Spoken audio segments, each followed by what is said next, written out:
খবর বাংলা।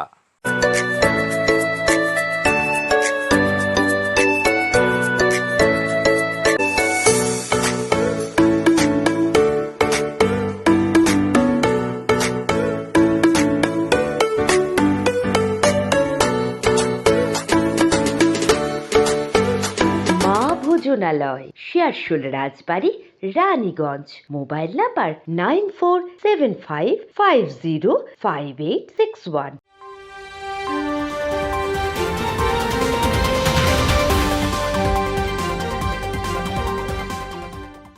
রিহ্যাবিলিটেশনের প্যাকেজ এবং তার সম্প্রসারণ নিয়ে সোনপুর বাজারি প্রকল্প ইস্টার্ন কোলফিল্ডস লিমিটেডের অন্যতম গুরুত্বপূর্ণ এবং জরুরি একটা প্রকল্প এবং এই কয়লা NTPC National Thermal Power Corporation Bharat সরকারের তারা পায়, আর West Bengal Power Development Corporation WBPDCL যেটা আছে আমাদের পশ্চিমবঙ্গ বিদ্যুৎ উন্নয়ন নিগমের যেটা আছে ওই কয়লা ওখানে যায়। এই কয়লার যে গুণমান কোয়ালিটি এটা হচ্ছে গ্রেড 4 কয়লা এবং এই কয়লা আগামী আরও কয়েক বছর সোনপুর বাজারি প্রজেক্টকে বিশেষ করে ইস্টার্ন কোলফিল্ডস লিমিটেডকে এখন তার যা অবস্থা আছে তাকে উন্নত করার জন্যে এই প্রকল্প সম্প্রসারণ হওয়া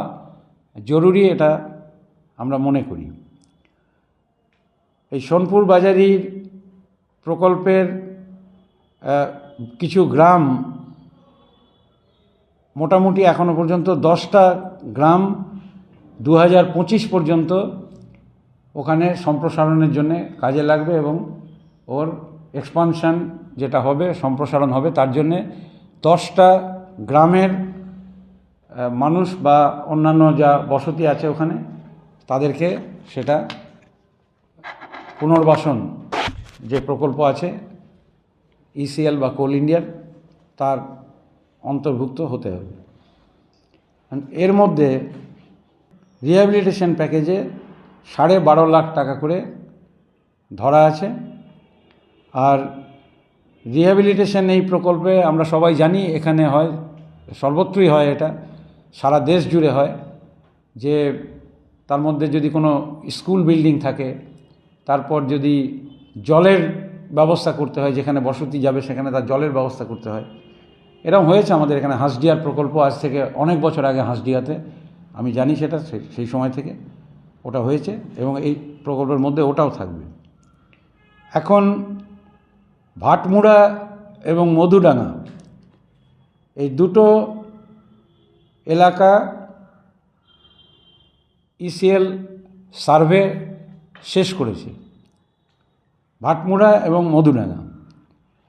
আমার যেটা বক্তব্য কয়লা সচিবের কাছে এবং যার কপি আমি ইস্টার্ন কোলফিল্ডস লিমিটেডের CMD ডিস্ট্রিক্ট ম্যাজিস্ট্রেটকে জেলার প্রধান হিসেবে আমি পাঠিয়েছি, যে এই ড্রাফট পাবলিকেশন ভোটার লিস্টের পর দেখা যাচ্ছে এই প্রকল্পে যা নাম ওখান থেকে বেরোচ্ছে তাতে বীরভূম জেলার অধিবাসী এবং আসানসোল কর্পোরেশন এলাকার অধিবাসীর নাম ওখানে আছে এবং এই যে প্রকল্পকে কেন্দ্র করে এই যে ক্ষতি হবে, এই যে টাকা যেভাবে বেরোবে, আমার বক্তব্য এটা যে ইস্টার্ন কোলফিল্ডস লিমিটেডকে লাভের জায়গায় দাঁড়াতেই হবে, কারণ আমাদের এখানকার অর্থনীতির বুনিয়াদ হচ্ছে ইস্টার্ন কোলফিল্ডস লিমিটেড। ইস্পাত আছে বার্নপুরে, দুর্গাপুরের স্টিল আছে, এটা ঠিকই, কিন্তু এই জেলার পশ্চিম বর্ধমান জেলার সারা পশ্চিমবাংলার সরকারের আয়ের একটা উৎস, যেখান থেকে রাজ্য সরকারও টাকা পান, যেটা কয়লার সেচ ইত্যাদি বাবদ টাকা আসে, রাজ্যের বাজেটে আসে, সেটা রাজ্যের মানুষের কাজে লাগে। এই প্রকল্প বা এসব কয়লা খনিতে লাভ যদি না হয় তাহলে ক্রমশ অর্থনীতি দুর্বল হয়ে যাবে। কয়লা শ্রমিক যেমন এখন কমে গেছে, 40,000-এর মতন শ্রমিক এখন আছে শুধু, আর এটা দিল্লির সরকার ঠিক করেছে এখন ঠিকা প্রকল্প ছাড়া কয়লা খনি চালাবে না।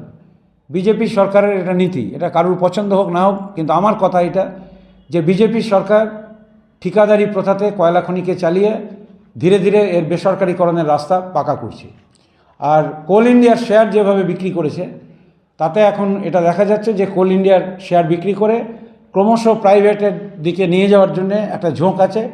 সামান্য কিছু আর যদি শেয়ার বিক্রি হয়ে যায় কোল ইন্ডিয়ার, তাহলে কোল ইন্ডিয়া ইন্দিরা গান্ধী যে জাতীয়করণ করেছিলেন ওই জায়গায় আর থাকবে না।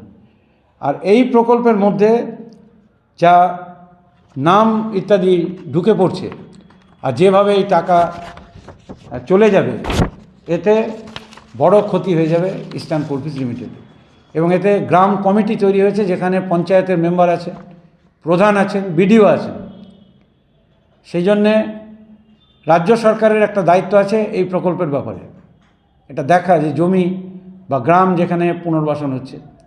কিন্তু এখানে এই ড্রাফট ভোটার লিস্ট অনুযায়ী যদি কাজ হয়, তাহলে যা নাম ঢুকে আছে তাতে সোনপুর বাজারি প্রকল্পের লক্ষ লক্ষ টাকা এটা ঘুর পথে একটা অন্য ব্যবসার মধ্যে চলে যাবে। এমনিতেই ইসিএলের অনেক সম্পত্তি, আমি কর্পোরেট জেসিসির মিটিংয়ে 4 বার আমি বলেছি, তার নোট হয়েছে, রেজলিউশন হয়েছে। ইস্টার্ন কোলফিল্ডস যে ঘুরে দাঁড়াবার চেষ্টা করছে, এবং আমি একমত যে ইসিএলকে লাভে আনার জন্যে যা যা করা দরকার সেটা অবশ্যই করা উচিত আমাদের অর্থনীতির জন্যে।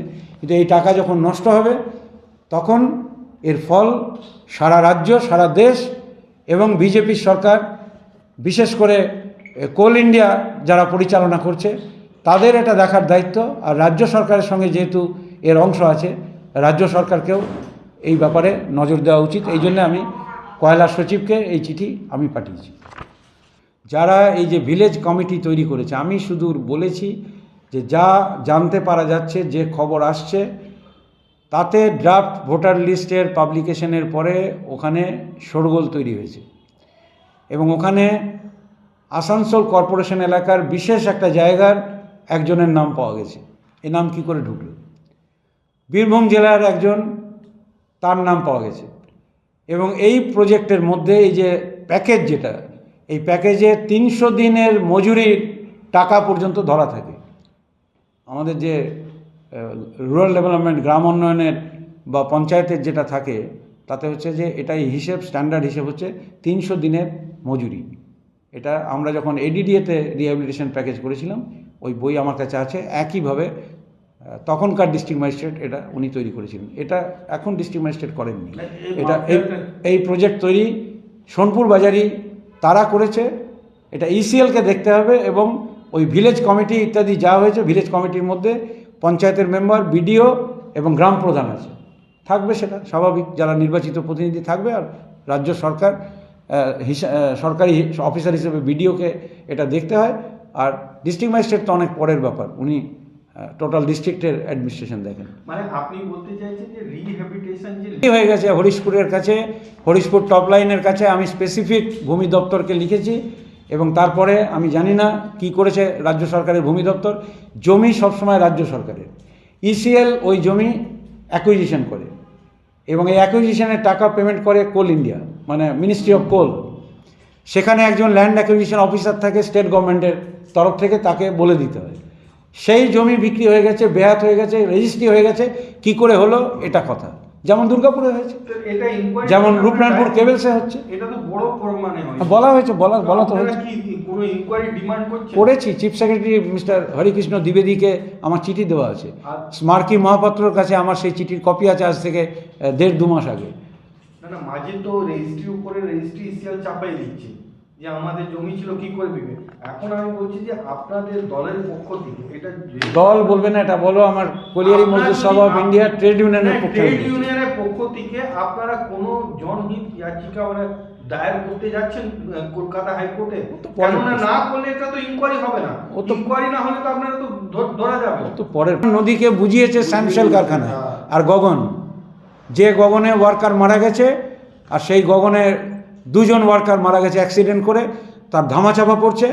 আর পরিবেশ দপ্তর এখন মুখ্যমন্ত্রীর হাতে আছে, মানস ভূঁইয়ার হাত থেকে উনি সরিয়ে নিয়েছেন। কোনো পরিবেশের ঠিক ঠিকানা এখানে থাকে না। এখন আমাদের দিকে অনেক সময় আঙুল তোলা হতো, তখন 4 লক্ষ টাকা ফাইন হয়েছিল গগন রিফ্যাক্টরি। এখনও খাতায় কলমে পলিউশন কন্ট্রোল বোর্ডে আমার সই করা আছে। আমি পলিউশন কন্ট্রোল বোর্ডের মেম্বার ছিলাম, এডিডিএর চেয়ারম্যান হিসেবে। কত টাকা ফাইন হচ্ছে এখন? কত টাকা কটা ইন্ডাস্ট্রি ফাইন হচ্ছে। সিঙ্গারন নদী বুঝিয়ে দিয়েছে, সিঙ্গারন আমাদের লাইফ লাইন, জামুরিয়া থেকে অন্ডাল পর্যন্ত, আমার ছোটোবেলা থেকে দেখা। ওই সিঙ্গারন আজকে শ্যাম আর গগন দুজন মিলে বেপরোয়া বুঝিয়ে দিচ্ছে। কমিটি হয়েছে, আন্দোলন হচ্ছে, আমাদের পার্টিও জামুরিয়া থানায় ডেপুটেশন দিয়েছে, কয়লা বালি সিঙ্গারন সব নিয়ে দিয়েছে। কালকে বারাবণী থানাতে হয়েছে। ও বিনোদ যেটা বলছিল, দলের পক্ষ থেকে সব থানায় ডেপুটেশনের কর্মসূচি আছে আমাদের। এরপর রানীগঞ্জ হবে, তারপর পাণ্ডবেশ্বর হবে, তারপর অন্ডাল হবে, তারপর আরও কোথাও হবে, আসানসোল হবে, তারপর আরও কোনো বড় কর্মসূচি হবে। আর 19শে ফেব্রুয়ারি শাঁখতরিয়াতে আমরা বড় জমায়েত করব, একা সিএমএসআইয়ের পক্ষ থেকে, সিএমএসআই CI2-র পক্ষ থেকে 19শে ফেব্রুয়ারি প্রধান বক্তা comrade Tapan Sen, all India CI2 general secretary. আমরা বেলা 11:30টায় আমরা জমায়েত করব ওখানে, এবং তারপর 2 ঘন্টা 2.5 ঘন্টা এই সভা চলবে। আমরা এইসব দাবি ইত্যাদি নিয়ে দাবি সনদ CMDর কাছে যাবে ওই দিন আমাদের এক প্রতিনিধি দল। 19শে ফেব্রুয়ারি আমরা সকাল 11:30টায় শাঁখতরিয়াতে আমরা বড় জমায়েত করছি। পুরো ইস্টার্ন কোলফিল্ডস লিমিটেড, ঝাড়খণ্ড পর্যন্ত আমাদের যে মাইন্স আছে, রাজমহল, তারপরে মুগমা এলাকা সব ধরে পাণ্ডবেশ্বর থেকে বরাকর পর্যন্ত, আর যত ECL-এর কয়লা খনি আছে সব মজদুরদের আরও দাবি আছে, ঠিকা মজদুরদের দাবি আছে। ঠিকা শ্রমিকরা বঞ্চিত হচ্ছে, পয়সা দেয় না, খাটায়, ঠিকাদাররা অত্যাচার করে, কোল ইন্ডিয়ার চুক্তি আছে, কোল ইন্ডিয়া মানে না, ECL দেখে না। এই সব কিছু নিয়ে 19শে ফেব্রুয়ারি বড় জমায়েত আছে শাঁখতরিয়া। প্রাইভেট লোক নিয়ে নিচ্ছে, বলেছি তো, ব্যক্তিগত বলেছি। কর্পোরেট একটা কমিটি আছে, কর্পোরেট JCC। এই যে নতুন CMD জয়েন করেছেন উনি, নিয়ম হচ্ছে জয়েন করার পরে একটা কর্পোরেট JCC ডাকেন। আবার ওই মিটিংয়ে আমি বলবো, উনি নিশ্চয়ই জানুয়ারিতে মিটিং ডাকবেন, ওই একই কথা আমি বলবো। PLI কেন করছে না, আমি এটা বলছি। কেন করছি না সেটা তো আমি এখানে বলবো না। PLI দরকার হলে PLI হবে, যখন হবে আমি তখন বলবো। কেননা ওটা হলেই তো একটা জুডিশিয়াল ইনকোয়ারি হবে। কেন এমনি ব্যক্তিগত ইনকোয়ারিতে, বা আপনি কি ভাবছেন যে ভিডিওতে বিয়ালোরা ইনভলভ আছে, টিপিয়ালোরা ইনভলভ আছে, মানে গোটা গভর্নমেন্ট আমাকে তো সিঁড়ি ভেঙে উঠতে হবে। জমিটা নিজের নামে মিউটেশন করায়, অনেকটা জমি দিয়ে মিউটেশন করায়, আবার ওকে দুবারা বিক্রি করে দেওয়া হয়েছে। সে নিয়ে এখন আপনি তো শুনেছেন জিরাডাঙ্গাতে অনেক লোক জমি কিনেছে, আবার ইসিআরওটা নিজে নামে করে নিতে। সেই নিয়ে আপনাদের কিছু আছে কি, আন্দোলন কিছু করবেন? যারা যে লোকটা বুঝছে, কেন ইসিআর তো না তো RTI জবাব দেয়, না তো কিছু দেয় কি এই জমিটা আমাদের আছে। সে নিয়ে আপনারা কিছু, আপনাদের মনে কিছু আছে আন্দোলন করে? আমার কাছে প্রথম পয়েন্ট হচ্ছে, ইস্টার্ন কোলফিল্ডস লিমিটেডের সম্পত্তি তার নিজের হাতে থাকা উচিত।